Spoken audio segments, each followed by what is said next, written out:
How's it going? Going good. How are you? Doing well. Thanks so much for joining me. Of course. Can you see and hear me okay? I can. How about on Awesome. your end? Yeah, absolutely. Looks great. Perfect. I love that shirt. Thank you. Yeah, it's a little evolution of rock. Love it. That's a good title, actually. The Evolution of Rock. Totally, right? Yeah, so I'm really excited to chat with you. I've been, following you guys since, you were called Black Coffee and released the song I Barely Know Her. Oh, nice. Yeah. Well, good to hear that. It's awesome because some of the interviews I do, they have no idea about that at all, and then some of them, it's like we've been fans forever, and those are my favorites. So that means a lot. So thank you for sticking around this long. Yeah, no, I'm really excited for you guys. You making moves, I have to say, being featured by Rolling Stone, Spin, that's awesome. Blown our mind just as much as like our fans and people around here. And I mean, it's been absolutely crazy. It's humbling to say the very least. Yeah, would you say it's kind of like, finally, it's a long time coming, or is it more like, wow, this is a whirlwind? This is it feels like a whirlwind to us because I guess since we've been a four-piece band, it all has happened very, very fast. But I guess if we were still the three-piece Black Coffee, like maybe it would feel like, oh man, we've been working so hard. But it really felt like once we added Nick, we kind of like stepped up in a way. So that was like the reason for the name change and all that kind of stuff. And I feel like the sound is even a little bit different. Right. Yeah, I want to talk a little bit about the Talk EP. You guys released singles, well, the self-titled single, and then Dancing with Fire, as well as an Audio Slave cover, which is awesome. Yeah, totally. So yeah, the Talk EP was kind of something that came out of nowhere because we wanted to release a full-length album, which is what we recorded out in LA. But because of COVID, because of all the crazy stuff happening, we thought that let's just release one single. That was Dancing with Fire. Let's just see how it does. Because it's kind of a gamble right now. It's hard enough to break. I keep saying this, but it's hard enough to break a rock band with touring, let alone without touring. So.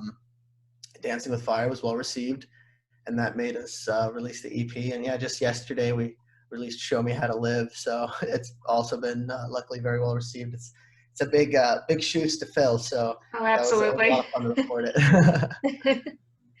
And I heard that you guys record your music the vintage way, which I have to say I admire. I love collecting vinyl, so I just feel the sound is so much better. Can you talk a little bit about why you guys decide to do that? Yeah, and I appreciate it. Thank you.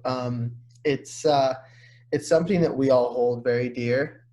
Everyone in the band has always wanted to keep our music very true to its form, very true to how we do it at rehearsal or in a garage or when it's just a couple of us and an acoustic guitar. So we knew that step one was we need to all be in the same room together. We can't all be isolated, with our instruments and all that kind of stuff. We have to be together. We also knew that we couldn't use like a click track or, the copy paste stuff. Like we just wanted it to be very raw so that we're not trying to imitate what we did in the studio. So we did it to tape, and that was because our forefathers, the pioneers of rock, that's how they did it, and we wanted to keep that original sound. Like you said, it sounds amazing on vinyl. Tommy, our drummer, he's really the driving force to our raw sound. He really loves to keep everything very raw, and I feel like Nick is kind of the opposite end. So like, Nick isn't like a super perfectionist, but he definitely has that quality, and me and Justin kind of are in the middle. So it's this perfect little blend that we have going on. But at the end of the day, we're just a rock and roll band. So yeah. Yeah, and Nick is the one who went to Berklee College of Music, right? That was actually Justin. Oh, Nick yeah, Nick Justin, was sorry. it gets confusing because Nick was also in Boston while Justin was in Boston, but it was just like a coincidence thing. He was there pursuing a couple like a different group that he was in at the time, and some of them were going to Berklee, but Justin was just separately going to Berklee. And he came back one winter vacation and we jammed one time, and that song became I Barely Know Her super fast, and he never went back to college. So it was just like Cool, awesome. Why not? You know, when Nick came back from Boston, he joined the band as well. Yeah, that's actually where I'm based right now, so it's kind of cool to know you guys have some members with roots here in Boston. Yeah, totally. That's awesome. That's yeah. Hello, Boston. And speaking of you, I know you're from Jordan, but you didn't really come across rock music until you came to the US. Is that right? Yeah, I got into rock even much later after I got to the U.S. I came here when I was pretty young. I was like 4 years old, and we would go back and visit our family and everything like that. But growing up in Jordan, the only thing you'd really hear is like the really popular music. And even at that age, you know what I mean. You hear what your parents listen Right. to. Listening to Western music was like, it's something special over there. So things like Phil Collins or like Michael Jackson, that kind of stuff is what really made it over there, the big superstars. And when I came here, I got really influenced by Michael Jackson. I got really influenced by like Lady Gaga, The Fray, Timberland, those kinds of bands. And, that eventually got me to playing piano and playing instruments. And Nick, I've known Nick the longest out of any of them. He kind of got me into rock and roll. We were like in 8th grade, so I'm like 14 years old or 13 years old, however old that is. And he showed me this band called Guns N' Roses and Iron Maiden Nice. and Alice in Chains, and it was just like complete, changed my world. And I very quickly knew that I wanted to pursue that. I always knew I wanted to be a performer. I just didn't know what I wanted to do until then. Well, I have to say, you have killer vocals. Who were the biggest influences for you as a vocalist? Thank you. That means a lot. Biggest influences are, obviously Axl Rose is huge. Lane Staley is huge. Steven Tyler, Robert Plant, Chris Cornell, Eddie Vedder. I mean, everyone. I All the wish greats. Michael Jackson was an influence, but I don't really sound like Michael Jackson, so it's like nobody would ever relate me to him. So that's usually like a kind of a left, out of left field. But all the greats, like I mean Jim Morrison. I could go on, David Lee Roth, like anybody, just like anybody that sang and could carry a tune. You know what I mean? That to me is James Brown. Honestly, even like people like Aretha Franklin, Oh yeah. Mariah Carey, all those people.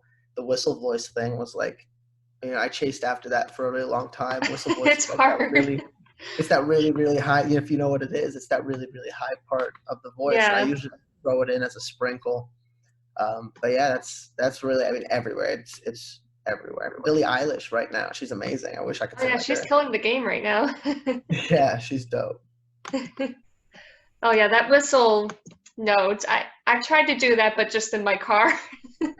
I try to stay away from people when I attempt to Yeah, sing. that's what I had to do for the longest, and my poor siblings, they had to grow up with that. So But that must be exciting for your family, because I know your parents were kind of on the fence about you pursuing music, but I'm sure they're ecstatic for the band right now. they definitely it's been a sigh of relief for like my mom, who, I mean, as soon as you figure out that your kid's like pursuing something that they can make a living off of, that's when it kind of gets better for the parents. But yeah, they were not supportive at all. Like, they were not about it. And maybe they wouldn't like me saying that, but that's the truth. It's what made me work so hard to really do it. But yeah, they're definitely very happy for the band now. That's awesome. And what would you say like made you connect with music, whether it be rock music or, music in general? That's a good question. I think music was always an outlet for me. When I was younger, I had all the signs of like ADD and stuff like that, and my parents like weren't super, huge believers in like, oh, let's go take him to the doctor and get him on pills and all that fun stuff. So I just, they ended up just letting me kind of do my thing, and I would, take out all the pots and pans, just like every musician seemed to do, and drum on them. I was really influenced by the drum because in Jordan, the hand drum, it's called a table in Arabic. I don't know I I think it's think just I've hand heard drum. of it. Yeah. Yeah, it's this little thing that you play on the side, and it's amazing. The beats are very foreign, to Western culture. It's not really what you would hear around here. And I have very early memories of my dad playing that and my mom dancing, or we would go to like family gatherings or an outdoor restaurant where someone's playing and stuff like that. And all of that stuff, like that's just what I was drawn to. I was like, oh my God, look at this. This is such a creative, positive thing. And I think really once I saw, whether it was Michael Jackson or James Brown or whoever it was, when they would go to other countries to perform, where like it is a Spanish speaking country or a Portuguese speaking country or whatever it may be, and all these people are singing English lyrics like they speak English. To me, I was like, oh my God, music is like this universal language, and it brings people from all races and political backgrounds, and whatever it may be. Like we can all sing "Sweet Child of Mine" together, or let "Stairway to Heaven" together. I think that's really what draws me to music the most. Yeah, that is amazing. I remember, I think it was Freddie Mercury said that, when they would go to foreign countries, the fans were so into it, even though they probably didn't understand what they were singing. And, That's right. Yeah, totally. very It's inspiring. another great that I didn't mention. Yeah, I mean, that's so inspiring, and that just makes you want to do it. Absolutely. So, what else does South of Eden have coming up? So right now, we're preparing for. We just released "Show Me How to Live" yesterday, which was awesome. We got a spin review and all that fun stuff. So we've now been on Rolling Stone and Spin, which makes a couple of hippies from Ohio like, it's a dream come true. It's like a pinch me You now can die scenario. happy now. Right, exactly. I'm like, all right, and I think we've done it. Like, I think now we can now. But we're now preparing for this. We're doing a hometown show here in it's technically Dublin, Ohio, but it's like 15 minutes from Columbus, so pretty close. It's an outdoor, COVID safe thing, and the first night's already sold out, so we added a second night and all that stuff. So it's been very well received. Who knows? Maybe there'll be a third night, but we're Fingers gearing up crossed. for that. Yeah, right. I know.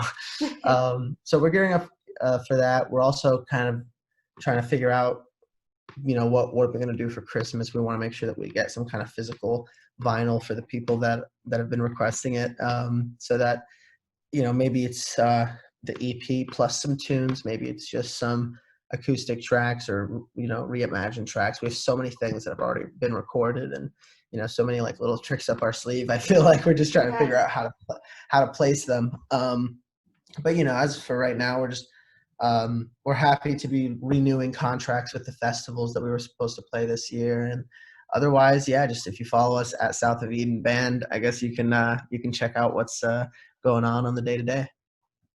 Very cool. Yeah, I know for myself, I'm so looking forward to festivals and concerts again. So Oh hopefully yeah, me too. 2021 will, see a fresh start to live music. I know, right? I'm hoping, that we can come out of all of this and just remember, why music is played. We can appreciate it a little more and just count our blessings. You never know how much something means to you until it's taken away. Absolutely. Yeah, definitely puts things into a new perspective. Absolutely. Right, exactly right. Well, Ehab, I really appreciate your time. Again, I'm super excited for you guys. Loving the new EP and the music videos. I And appreciate it, and that means a yeah. lot. Thank you so much for taking the time to talk to, just some random dude from Ohio. So that means a lot. I'm from Michigan originally, so Oh, us okay. Midwesterners have to stick together. Yeah, there it is. That's awesome. Well, great. Well, hopefully we'll end up, bumping into each other at a show or something. I hope so. Well, thank Great. you so much. Have a good Thank rest of you. your day. Take care. See you.